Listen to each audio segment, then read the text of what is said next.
What's going on? Welcome to the Plan C podcast.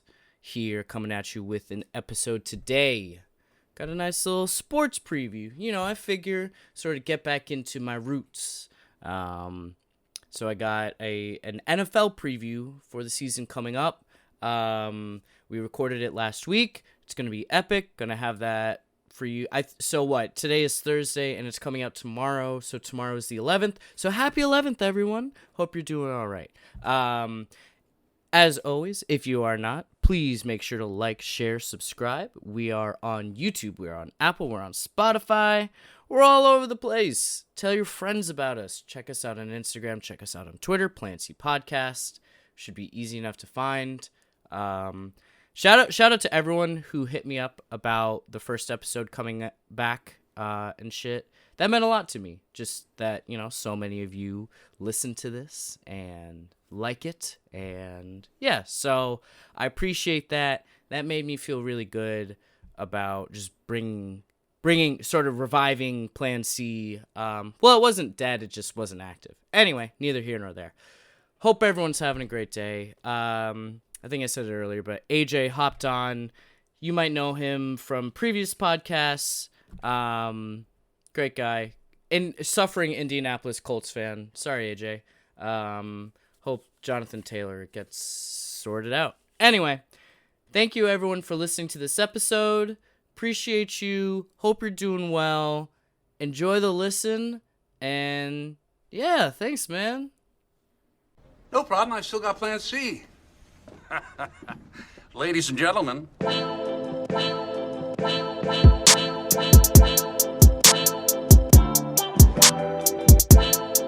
And we're back. What's going on, AJ? How we doing today, man? Doing good, man. Awesome. Appreciate you coming on the podcast, talking a little football. And, I think we wanted to do a football recap episode.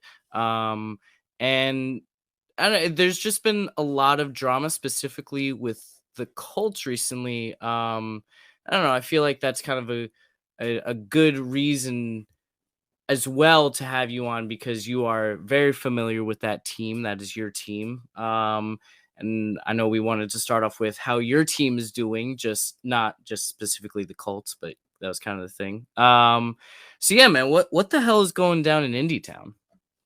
Yeah, it's kind of a complete shit show, isn't it? I honestly try not to look too much into it. Hopeful things are going to kind of work themselves out. But yeah, I guess it kind of trickles down and kind of dials back to this whole running back situation. I think, when did it start with Austin Eckler? Was that the kind of the tip of the iceberg that really set this whole thing in motion? Well, I feel like it's really been going on in terms of the holdouts. It's been going on for a little while.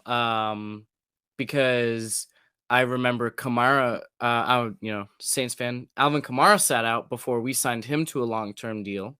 And, I think it goes back a little bit further than that too. But I think Eckler you might be right with that one, where that was sort of the line in the sand where the NFL owners sort of were like, yeah, you are really good, but we are not paying you. I think that was sort of the first big one. Yeah, the running back market itself has just been kind of, this year especially, has been flipped. The whole Dalvin Cook thing. Yeah. Dalvin Cook getting cuts. Zeke, that's a little bit different. Zeke's still young, but his production definitely dropped. But all these running backs that got franchise tag, Tony Pollard, Josh Jacobs, Saquon Barkley, it's really kind of been this year more of an issue has definitely been brought forward. So it all kind of stems back to that. But I don't know, man. It's like you got two little kids arguing with each other, being Jim Irsay and Jonathan Taylor, and it's just I don't see what the end goal is for either. I mean, I think Jonathan Taylor, yeah, maybe you get traded. Is the running back market suddenly going to be much better with that new team? Is it more so just a respect thing? I don't know. Well, this just came to mind, but Le'Veon Bell. Le'Veon Bell was, I think, the first one who really like Screwed the he, running back market. huh? It says screwed the running back market.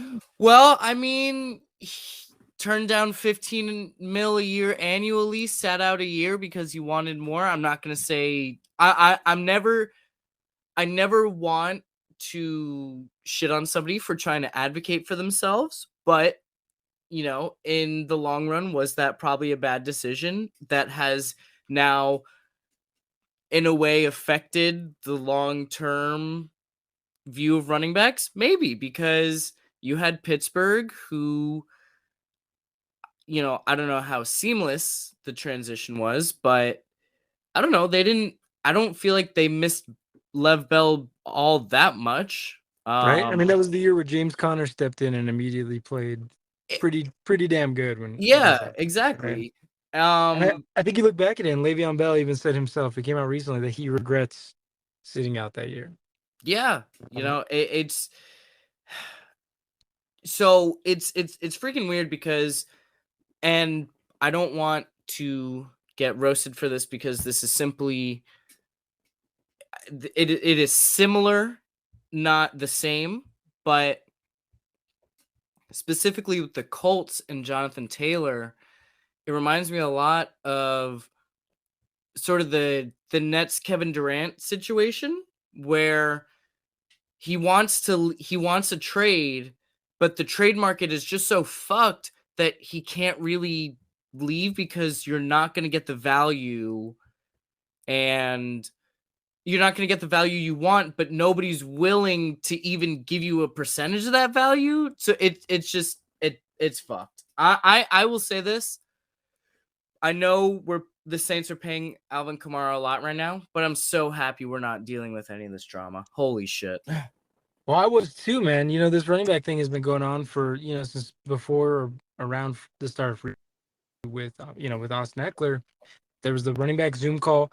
Like, there was a breakdown of the timeline of what happened with Jonathan Taylor. Like, back in May, like he said, everything's going to work itself out in terms of his contract. I'm not worried about it. And then a month or so later, he said he wants to retire a Colt, and then he hires a new agent, and now all of this is going on. And it's just it's different because he's never came off as the kind of guy who'd be a distraction to his team. But it's weird, man. You see players like Cole Kmet, and I like Cole Kmet, is getting a 4-year, $50 million deal with 32 plus guaranteed. And a couple days later, or a couple days before, Saquon Barkley gets 1 year, $11 million. Right? It's a weird market. It So sucks. weird. And I think I saw something that the average annual salary for kickers is higher than the average annual salary for running backs. The market for that position is just non-existent. I just real quick want to step in and say that I think that was like the most clickbaity, rage baity shit I've ever seen in my life.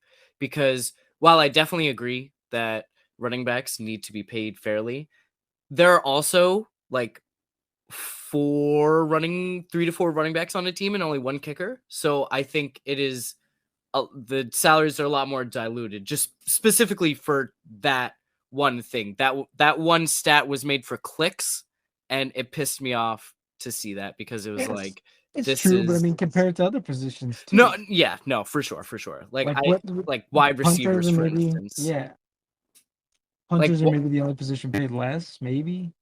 Like where it, if you think about it, like wide receivers should have this. It should be the same logic for wide receivers, right? Exactly. If owners are going to play it one way, I guess it is more valuable to have a star wide receiver than it is to have a star. But as somebody who is paying Michael Thomas $20 million a year, I mean, I know they restructured and all, but as a team who has, paid Michael Thomas a lot of money for now 2 seasons of not a lot of production, on the other end of it, it kind of sucks. So I'm not even sold on the fact that it's that they value the wide receivers more than they value running backs. I just think it's the position itself, the market itself. Like these guys are not getting paid a lot. Look at people keep using Isaiah Pacheco, pointing to him. Like he was a seventh round rookie last year that was the leading rusher for the Super Bowl winning team. You know, these running backs, their lifelines dry up so fast. Zeke, he's only been in the league for what, 8, 9 years? He's not even 30 years old yet, and he's He's drafted not in on a team. 2014, right? Yeah. 2015, around that So range.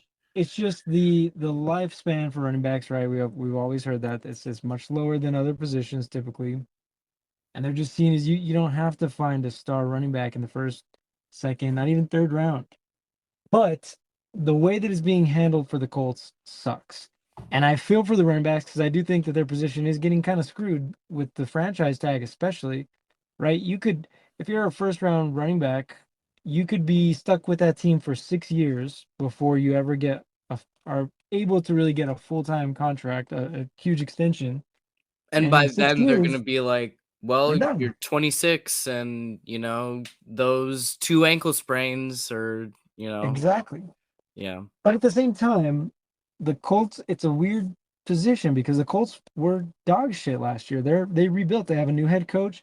They have a first round rookie quarterback who's going to benefit greatly with Jonathan Taylor being back there. I Like was that gonna could be say, like, such you a want great, a good running back with a rookie QB. especially with the type of quarterback that Anthony Richardson is, right? The RPO, like it's going to kill in Indianapolis if you have those two players. But Jonathan Taylor, he's one of my favorite positions. I think he's one of the best three running backs, pure running backs in the NFL.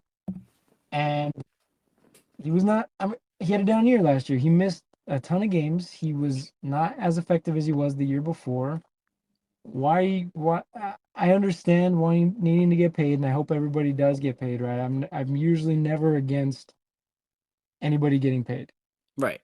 But it's an interesting time to ask after, the season and that the Colts had in general. Like everybody was bad all year, all around. Right. So We're I gonna get it. You know what I mean? I don't Yeah. know. No, I agree with you, and I think if you didn't have a bottom five owner, it would be like handled much See, better. I'm gonna push back on that. I'm seeing a lot of that too recently. Of Jim Irsay is taking over the title as the worst owner in the NFL now that Dan Snyder's I gone. didn't say that. I didn't say that. I've seen that, and the bottom five owner thing. I'm gonna push back on that a Yeah, little yeah, bit yeah. because I really don't think that Jim Irsay is a bottom. I don't think he's a bottom tier owner whatsoever. I think he's a very, very outspoken owner, and a lot of times I think he needs to shut the fuck up. But this is something I saw on the Pat McAfee show yesterday when they were talking about the situation. Jim Irsay is one of, if not the longest tenured owner in the NFL, and he's kind of publicly said that he sees himself as like almost like a spokesman for the owners. So I understand him kind of speaking out. I don't even think maybe his initial tweet about the running back situation and the bad faith tweet was specifically about Jonathan Taylor. I just think it might have been in general. Um, but I mean, look at it. Our team, rightfully so or not, has paid our best players, our top performers have gotten paid. Braden Smith, Quentin Nelson, Darius Leonard, Kenny Moore, Michael Pittman Jr. is going to get paid.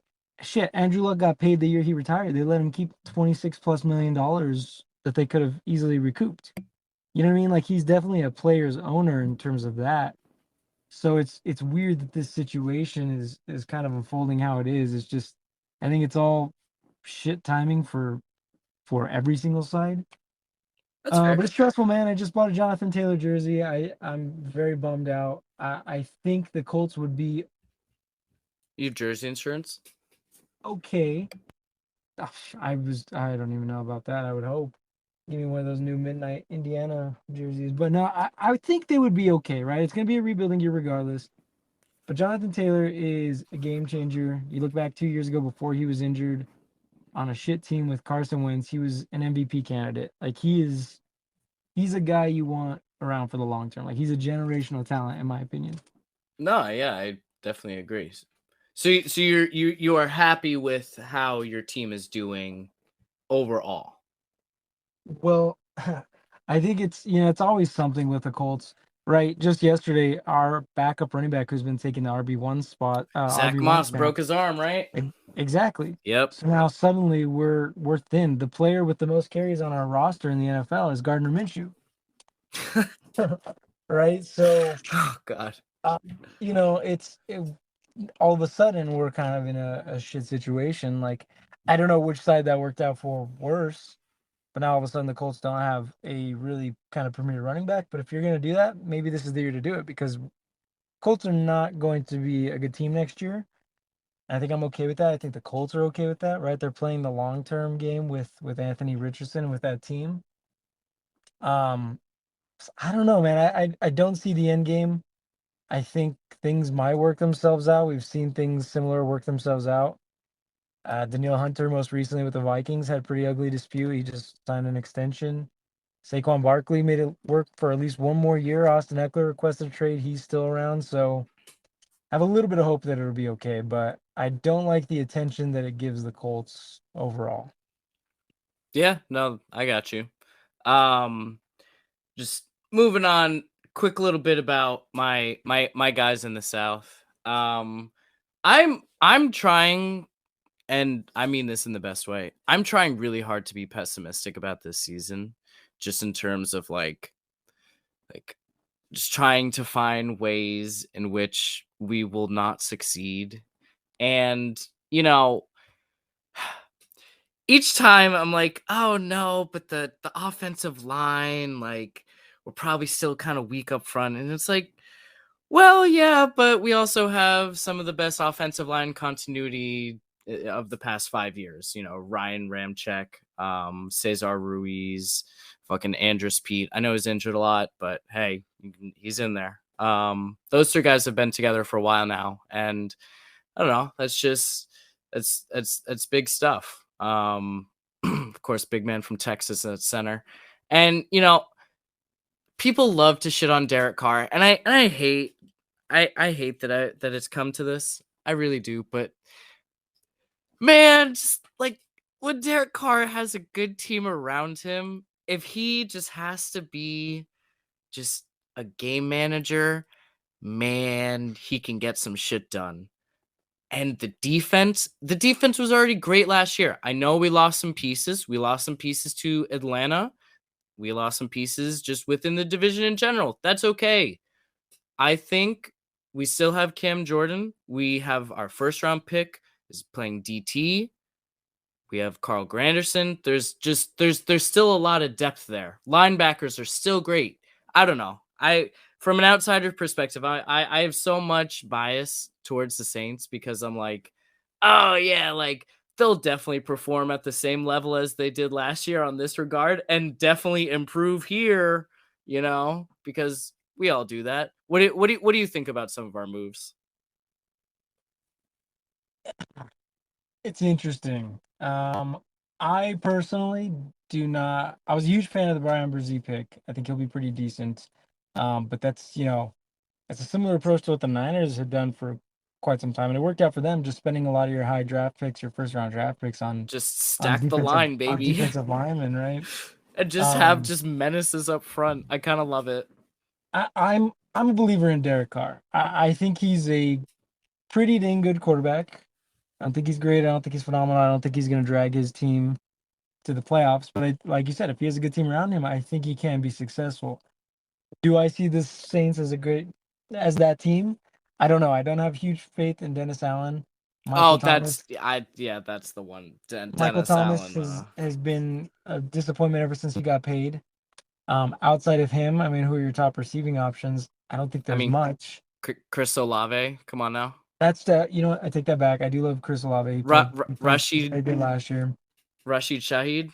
Come on now. The guy that was catching all those long touchdowns last Yeah, year. I have no longer. Speedster. I don't have faith in him to be good going forward, man. He changed his number to like a number in the 20s, I know. right? Or maybe even the He- 30s. He switched his number as such an ugly number for a what's it called, for a wide receiver. I just can't get behind it. yeah. Yeah. He now wears number 22. Yeah. That's Yeah. gross. No, but and then what's going on with Alvin Kamara? Is he still going to be suspended at all? Is he going to avoid a suspension this year? What's No, he took a plea deal. And he went to the commissioner's office with I Dennis saw Allen, that. I believe yesterday. So nothing yet, but if we're going to have a little bit of a Alvin Kamara suspension, I think we're in a position to handle that. I mean, I think it's such an underrated signing was that Jamal Williams signing. Oh That my was huge. god. When I saw that signing, I was out of my skull. I was like, we got the last year's league leading touchdown scorer and for pennies. Like, yeah, It hey, so the Saints will yeah, pay some running backs unless their name is Mark Ingram. they're the only damn team in the NFL that's gonna. So I guess. Nah, it's just the saving grace and the only reason that I think that the Saints are going to have a decent chance is the rest of the division is pretty awful as well, right? There Oh, are a lot of yeah. teams in a lot of similar positions. Bryce Young is going to struggle. Rookies do struggle. What's Desmond Ritter going to look like? You know what I mean? And like the Bucks, come on, the Bucks are going to be fighting for the number one overall pick. Yeah, if So you sorry, what were you saying? no, I was just gonna say. So I think that's the saving grace, and that's the bright light that the Saints fans can look forward to. Is everyone else around them sucks. Can can I read you the teams that the Saints play, and you tell me when we get to a quarterback that scares you, okay? Yeah. I'm just going to read. Tennessee Titans. No. Uh-uh. Carolina Panthers. No. Green Bay Packers. No. Eh, Uh, I'm gonna give them love division. I know you are, but come on now. Okay, okay. Um I'll hold off. Tampa Bay Buccaneers, New England Patriots, Houston Texans, Jacksonville Jaguars. Okay. Okay, Okay. okay. Well, Scary. And that's in the dome. Um Indianapolis Colts, Chicago Bears, Minnesota Vikings, Atlanta Falcons, I'm gonna stop you on the Vikings, dude. Kirk Cousins is overrated. Okay, keep going. Falcons again. Detroit Lions, Uh-huh. Uh-huh. I'll stop you Panthers there too. again, Danny Dimes in the Giants, the Rams, the Bucks, the Falcons. I fear Yeah, about three. There's about three credible quarterbacks they're going up against this year. yeah, that's a favorable schedule. We like it's just it is a schedule that like I think a comparison to the 49ers is great because this is a 49ers type season where you're like, wait, they're playing this dog shit quarterback like another week? Like, that's not fair. Their defense is just going to look so good. And people are going to say they have the best defense in the NFL. Not saying that's going to necessarily happen, but I think it could very much lead to that direction because they don't play a lot of good quarterbacks this year, which I'm so excited for, especially because League Pass is now on YouTube. Let's go, baby. Huh. It'll be. I'm curious to see what the season looks like.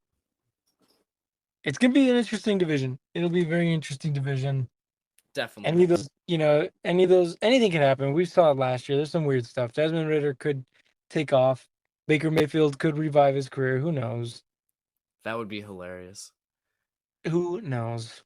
And honestly, the NFC is just wide open. Besides the Eagles. Yeah. Speaking of, is that your one division lock, or do you have any other division locks for the rest of the season? Oh man. Division lock. I'm gonna say the Eagles. It's so hard to pick against them. They did not lose. I don't know how much I don't think they lost anything from their fucking starting lineup because I know the one question was going to be Kelsey, but Kelsey came back.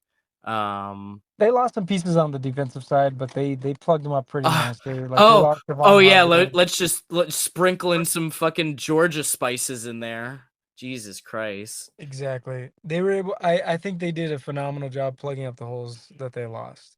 Yeah. I remember first day of free agency, everybody was shitting on them because they were losing people. Uh, but I mean, I think they set themselves up even better in the long run, to be honest. No, I'm so I know the Saints beat the Eagles last year, but that was without Jalen Hurts. So I am just positively thrilled to not be playing the Eagles in the regular season this year. Yeah, that's my division lock. Who's your division lock? It's Well, difficult. I think I'd like to lean towards the Eagles as well, but I mean that division was not bad. They had 3 teams from that division make the playoffs last year. So Giants are not making the playoffs again. I'm sorry, my friends who are Giants fans. Giants are not making the playoffs this year. it'll be interesting. I think the only lock that I feel very comfortable with is going to be the Chiefs I was gonna say that's my second lock. un- Yeah. until they prove themselves.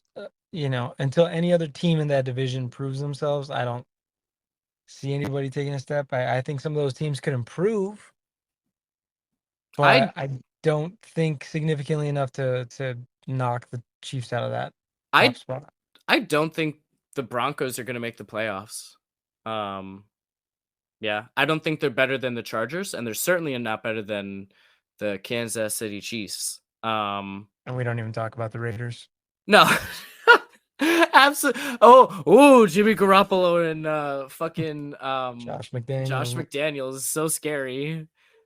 No, Yeah, I mean, you look at the AFC East, the Bills are going to be a good team this year, but I am intrigued by the Dolphins. I think before Tua had those scary injuries last year, I think they were a team that could have made a push. Patriots, I'm not really feeling very much. Um, the Jets, I think the Jets are going to suck this year. That's just me. I don't think they're going to be good. I Um, I think they're gonna be in the same division or same division. I think they're gonna be in like the same neighborhood as the Broncos. We're like washed I up quarterback, but the pieces around them, you're like, damn, if only they weren't paying that quarterback hella money. Ironic, right, with the Sean Payton comments on Nathaniel Hackett. Literally, that's okay. Love Sean Payton, love you, buddy. But that's one thing where I'm like, oh, Sean, I'm so happy you're not my coach anymore because sometimes he would just do some dumbass shit and you just have to like kind of sit and accept it. And you're like, that's my guy. So, like, but shut the fuck up. I'm okay with it. I mean, was he wrong? No, that was legitimately one of the worst coaching debuts we've ever seen. I'm It was not, so bad. I'm not saying that he was wrong, but you can't say that as a coach, No, especially I agree. It was, yeah. especially when that guy is still in the league. Like, whew, sheesh. Um, another lock for me. I think the I know I like glided over this, but I think the Jacksonville Jaguars are gonna sweep up that division. I know those you're not a huge fan of the Jaguars as you got to play them twice a year, but I don't know. I just Doug Peterson, I think, is just a great coach to uplift a team. And I think he did a really good job at that last season. And I think they take the next step this year. Yeah. The competition is very, very thin in that division, right? There's I've also already that. said the Colts are not going to be a good team. I think the Texans, I think they're going to take a step up, but I don't think they're going to be a good team next year either. And then the No, they Titans, I win like think are going 7 games max, I think. to, yeah, and I think the Titans are going to fall apart. I really do. I think they've kind of shot themselves in the foot in their quarterback situation. I think they gave up on Malik Willis way too quick. He looked horrible last year, but you gave up on him way too quick. I don't think Will Levis is the answer. I think Ryan Tannehill's washed. I think Derrick Henry's going to be good, but I don't think he's going to be King Henry that we're used to. He's taking a toll. Last 2 years, he's kind of been beat up, rightfully so. When they're giving him the ball 30 times a game. Do you do you think that Tennessee getting the beating the Ravens and, you know, going to the AFC Championship and then the next year being the number 1 seed, do you think that was bad? Because it What do you like mean? I mean, it was just completely fucking unrealistic that they would ever win a Super Bowl with Ryan Tannehill. It was like During that stretch, Ryan Tannehill was playing pretty damn good. He was doing what he needed to do, right? But that was already 2-3 years ago that came over to Tennessee and was playing like that. I don't think they should have rode with him as long as they should have. I don't know. I think they have one of the worst offensive skill groups around. I really do, and that's with D Hop and Derrick Henry. I don't know. I don't know. I thought it was fucking hilarious that DeAndre Hopkins went to Tennessee. Like, Nuke, I love you, man, but He went against everything he said he was looking for in his next yeah, team. yeah, Franchise quarterback, yeah. all this stuff. Interesting, but I don't know. That I could see exactly what you're saying with Jacksonville being lock. Unfortunately I do think they'll probably take another step up, which is you know it's a team that annoys me, but it's a team that I'm not mad to see succeed. I really was hoping Trevor Lawrence wasn't going to be a guy because obviously, right? Don't want them to have a franchise guy, but any other team who would have been drafted, I would love to see him succeed. So saying that, I'm glad that he's kind of getting back on track and that he wasn't completely ruined uh, Mm, by Urban Meyer. mm. Um, what if what are you got any winners or losers of the offseason? I think I just said that they're gonna suck, but I think Aaron Rodgers is a winner. I think that he Mm, needed a fresh start. I don't think they're gonna suck. I just don't think they're gonna be as good as everybody wanted to. Right? mm. Aaron Rodgers is on the down spiral of his career. He's on the down end. He sucked last year. Did his whole darkness retreat. Right? He's an off dude. But I mean, look, he got exactly what he wanted. He said he wanted to play for the Jets. He got traded to the Jets, got a new contract, is locked in for 2 years. He got his friends with him. He got Randall Cobb. He's back with Alan Lazard. I saw even some hints that he might be pushing to see if they could trade for Devontae Adams if he becomes available again. Shit, they might sign Dalvin Cook. He's back with Nathaniel Hackett. I think it's a perfect situation for Zach Wilson too. Like that dude was going to be out of the NFL in a couple of years if he was on the same track. Now he gets to sit for 2 years, give him a little bit of time to maybe pick things up and give him a little bit of leeway. I think that's a very good situation. I think the trade was probably more than I would have traded for a quarterback of his age. Fair. But I mean, I have a couple friends that are Jets fans, and they're super ecstatic right now. It's Mm, the most optimism Jets fans have had in quite some time. mm. So I think they had a pretty eventful offseason. I have I have a loser for you. Um, teams that are or formerly have been in the Bay Area. Losers. Um, if you just look at it from a quarterback perspective, um, you know, San Francisco, this has sort of been a 3-season journey now with Trey Lance, where it, you gave up 3 first-round picks for him, and and what's happened, and what's happened, and you have a position where you're in a position where Sam Darnold potentially is going to start game 1 of the season for you. Moving on to the Raiders, I think the Raiders completely fucked up this Derek Carr thing. I think they had an opportunity to do right by him, give him an extension. Even just like, I don't know, there was better options than to like completely Bench leave him him and shut out, him down. shut him down, bet have his wife crying. Like, damn, guys, like that was, I know that's a little bit still of the regular season thing, but wow, I think this is just, I think it's worse for the Raiders, the Oakland Raiders in Las Vegas. I think it's worse for them because I think they have such a worse infrastructure. They have and they are, and in terms of talent, they are so far behind the 49ers. Like, at least the 49ers, you can say, "Oh, hey, come on now, Colin, like if fucking Brock Purdy doesn't, tear his UCL against the Eagles, like okay, you know, maybe we're cooking with some gas and we're in the Super Bowl. So okay, like I can take a little bit of the L on that one. But the Raiders, like, wow, Jimmy G, you sign him, he fails a physical, and then like you somehow manage to just sign him in the end. Like, is this team tanking? Like, what does Josh McDaniels want from this team? And it doesn't make sense to me. Yeah, the thing with the 49ers is their quarterback situation's murky and confusing. While the options don't seem amazing, I really don't think that I don't think they're screwed either way, right? Maybe Sam Darnold does go on and play okay. He won some games in Carolina last year. He's been put on some shit teams. He's looked shitty, and he's probably a good reason why those teams are bad. But I mean, this is the first time that he's had a pretty competent head coach, an offensive minded head coach who can really kind of drive him to maybe be what he was at USC. Brock Purdy looked pretty damn good last year for being Mr. Irrelevant, right? And like you just said, if he doesn't fucking completely dislocate his shoulder and tear his UCL or whatever it was, they could have been in the Super Bowl last year. Who knows?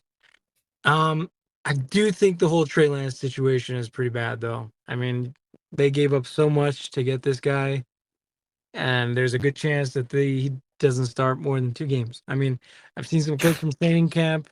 I've heard some reports of how bad he is. That he's currently operating as QB3.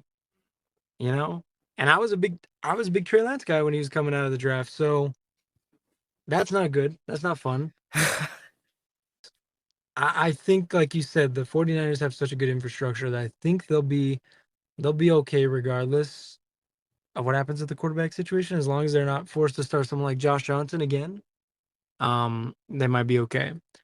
The Raiders, on the other hand, yeah, they're completely fucked. I didn't love the Tyree Wilson draft pick in the first round. I mean, I think he's a good player, but they need much more than edge, right? They needed a jolt. They had a position to take much better players. They could have traded up and actually like solidified the quarterback situation with Jimmy G's uncertainty. Even with his certainty, if he's fine, you're not going to ride that guy out for 2-3 years, you know? So they're not in a good position. It all starts with Josh McDaniels. That guy is just a complete joke. How does he keep getting hired? I thought after the shit he pulled back in 2017 or 2018 or whatever it was, that he would never had a chance again. But you know what? It is what it is. Like, he's coming. He's been a complete joke. They're gonna be fighting You for a better top you draft pick better be next year as well. thankful. I hope you're thankful that blew up.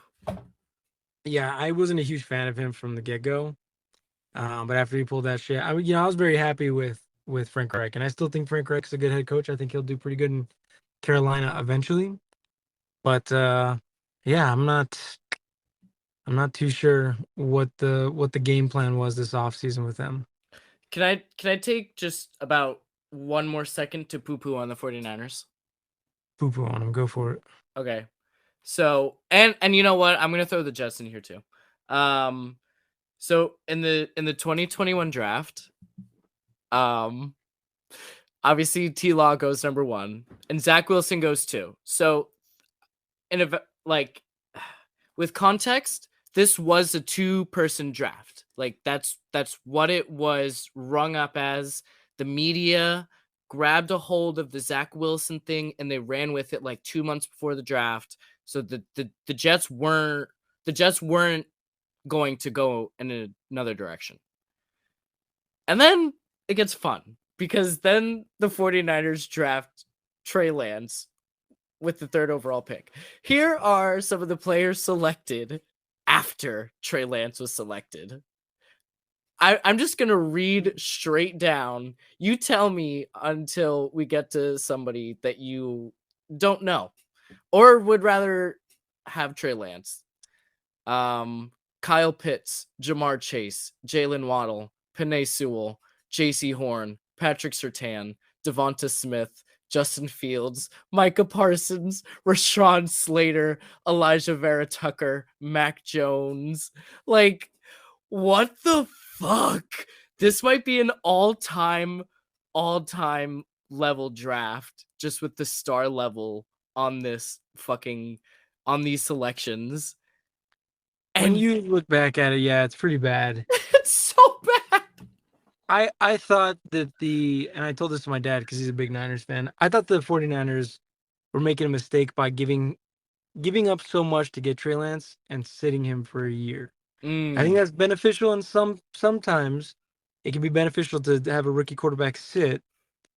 But when you give up 3 first-round draft picks, like you're pushing your future up to the present, right? You're putting it all on the line for immediate success to not even try to see immediate success, right? You're saying we're going to trade our future away for our future because we're going to wait a year before we're going to see what they have. And I just think I think it was a huge mistake. Granted, the 49ers had a decent season, if I'm not mistaken. Oh Right? no, without a doubt. Without a But doubt. then that just goes to show maybe should have just rocked to Jimmy G for another year and saved those draft picks and gotten somebody, one of the people that you just mentioned. Yeah, can you imagine if they had drafted Micah Parsons to that defense? Jesus. Or if Yeah, like you or if, said, when you look back at it, it's pretty bad. or But if you had like Kyle Pitts next to George Kittle, or like, or if you had like Justin Fields, yeah, you stayed like it, put. Yeah, yeah, yeah. it's a rough situation. I think other teams honestly would be getting shit on it a bit more if the 49ers didn't have a couple successful seasons in the past 5 years. I It's think a pretty big blunder if you think about it. But it yeah, is like, I think it's miraculous that they have been able to maintain the sort of success operationally, because just in a vacuum, just holy shit, guys. yeah. Anyway, last little section we got here. What's your best dark horse team this year? I circle back to me. Let me hear you. Let me hear you go first. Okay. I don't know if this is necessarily going to be a dark horse team. But I think the Pittsburgh Steelers are going to be great this year. Yeah. I think they I don't want to say Pickett is I don't want to say the Kenster is the quarterback of the future, but like he looks so much better just like than what they've been dealing with. I think he's the best quarterback they've had since like 2015 Ben Roethlisberger, you know? So maybe not a dark horse team, but I think the Bears are going to be very good this year. I think the Chicago Bears are going to be better than people think. I I think agree. I I agree with think that. I think Justin Fields is going to, finally be able to take a step up. I think they have a good head coach. And I mean, by take a step up, I just mean the Bears, like, he'll throw the ball a little more rather than running head first into things. He's got a couple weapons now too, especially with DJ Moore coming over. Yeah, I think they position themselves nice. They got very lucky that Lovie Smith decided to go for 2 and beat the Colts in Week 18. which is just jokes. Which is That jokes. was so absurd. I can't believe that Lovey Smith did that, and shout out to Lovey Smith for that. The issue, I think, when I was going through, dark horse teams, the issue I have is that the usual teams that are dog shit were like last year were great. Usually, you go, oh, the Bills are going to be bad. And, historically the Chiefs haven't been great. And the Vikings, you can always kind of laugh at. And the Bengals weren't great always, and the Jaguars, same thing. But now if you look at the worst records in the NFL, it's like from last year, it's like what? The Bears, the Texans, the Cards, the Colts, the Rams. And you're like, oh wow, like I don't think any of those teams are going to be good. Yeah. It's It'll it's be it's tough. Yeah, I got a couple dark horses, but before I want to push back on the, or not push back. I'm going to give my perspective. I think the Steelers are not going to be good this year. I don't. I Okay. think they're going to be middle of the pack again. I really think Kenny Pickett's going to struggle. I didn't see it at all last year. Hmm. Um, I was a weak quarterback class. He was the only one taken in the first round for a reason. But it's gonna be interesting. We'll see. But my two dark horses, I got one for the AFC and one for the NFC. I think the Dolphins, and I don't even know if you can consider them a dark horse because they were slightly barely made the playoffs last year, right? Hmm. I think they're gonna be phenomenal. I like Mike McDaniels. I think he's gonna build that team even more. They got some pieces. I think if Tua cannot slam his head into the ground this year and like have to medically retire from the NFL, I think he's gonna take another step up. I think he looked phenomenal at times last year. How could you not with Tyreek Hill and Jalen Waddle? I mean, Like there are some of those games where he would just like throw it downfield, and Tyreek and Jalen Waddle were just running past everyone. exactly. So they got that duo on offense. Their rushing attack is questionable, right? It's not super solid. But they got that. I think they're up front. Their offensive line has gotten better. Their defensive line is not bad. If Jalen Ramsey can come back in a reasonable time frame, I think that back end of that defense is going to be good. I think Javon Holland's going to take another step. I could see them being a very, very good team this year. 10 plus, 11 plus wins easily.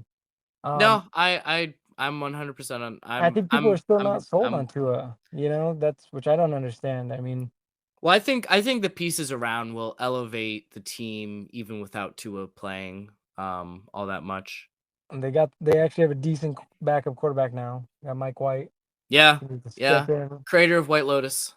That's a I'm stealing that joke from another podcast. But I so for the AFC, I think they're going to be solid, and for the NFC, I think the Lions are going to continue to step it up. They were on the edge of making the playoffs, right? They're out up until week I 17. They had a good chance of potentially making it. yeah, yeah. I think Jared Goff. I think he's a good quarterback, borderline great quarterback. I think he proved a lot last year, right? He had a couple down years in between his last years with the Rams and his first year with the Lions were kind of iffy. Think they had a good offseason, man. I don't know the extent of Chauncey Gardner Johnson's injury. I don't know how long he's out. But I thought that was a super solid addition. I thought their draft. I wasn't a fan of it at the time. That their first three picks. I thought there was a weird order. If you would have flipped it and reordered the way that they drafted them, I thought it would have been fine. Right? Hmm. If they would have drafted Brian Branch with whatever 14 or the mid teens spot instead of Jamar Gibbs, I'd be like, okay, that's pretty good. And then they got Jamar Gibbs and then they got Jack Campbell. It'd been good. But the order was off. But if you look at it, like those three players were phenomenal players. Yeah, and it's gonna Um, make up for the loss at running back. exactly. And they got David Montgomery too, who could be solid. Um, I think Amon-Ra St. Brown is a beast. He's gonna take an even bigger step up. They got a couple rookie tight ends. I mean, I think they're gonna be a good team. I really do. I think they're one to keep an eye out for sure. Word. We got to get wrapped up, but real quick, um, it just when you get the chance, you got to look at the Steelers schedule because it's very similar energy to the Saints, where it's like they don't play a lot of challenging quarterbacks, and especially if Joe Burrow is going to miss a lot of time. Like, I, anyway, I just see them as like the fourth best team in that division, and I'm so over the Browns at this point too. I don't put much faith in them, but I just think the Steelers are the competition in that division is too good. I don't see Joe Burrow, and I don't think he's going to miss too much time from what I've heard or from what I've read. that's fair. But That's fair. but you know, I just don't see it. We'll see. We'll see. That's fair. That's fair. Any more tepid takes to shoot off before we get going? That's it, man. Hopefully this is posted before Jonathan Taylor gets traded. Yeah. No, it'll I honestly I think it'll work itself out because he still has like what? He still has 2 years on his contract, right? No, this is his final year because he Oh, was a this second is round his draft pick, so they can't. Oh, that's Yeah, right. That's right. but they could franchise him if they absolutely wanted to. If he sits out, he's going to lose out on a ton of money. This whole NFI list thing. I don't know how Oh, much is that's behind that. clearly that's clearly bullshit. Yeah, I don't see much behind it. I don't know if the Colts are genuinely considering that. If they did, that'd be pretty fucked up. But it is Yeah, what it is. So I it don't know. is We'll what see it how it is. plays out. Yeah. Yep. Anyway, Alrighty. appreciate you for coming on the show, and we'll talk again soon, man. Sounds good, man. It was fun. Peace. Take it easy. All right, everyone. That has been our lovely episode of the Plan C podcast. Hope everyone is having a great day. Thanks again for listening. Make sure to follow us on socials, Twitter, Insta. Follow us on Spotify. Follow us on Apple. Do all the things. We'll be there. Hit me up. Bother me. And if you made it this far, appreciate you for listening. Whether you fell asleep or maybe you left us on in the car, or maybe you're just background noise. Whatever it is. Appreciate you for listening. Looking forward to the next one. And I'll see you.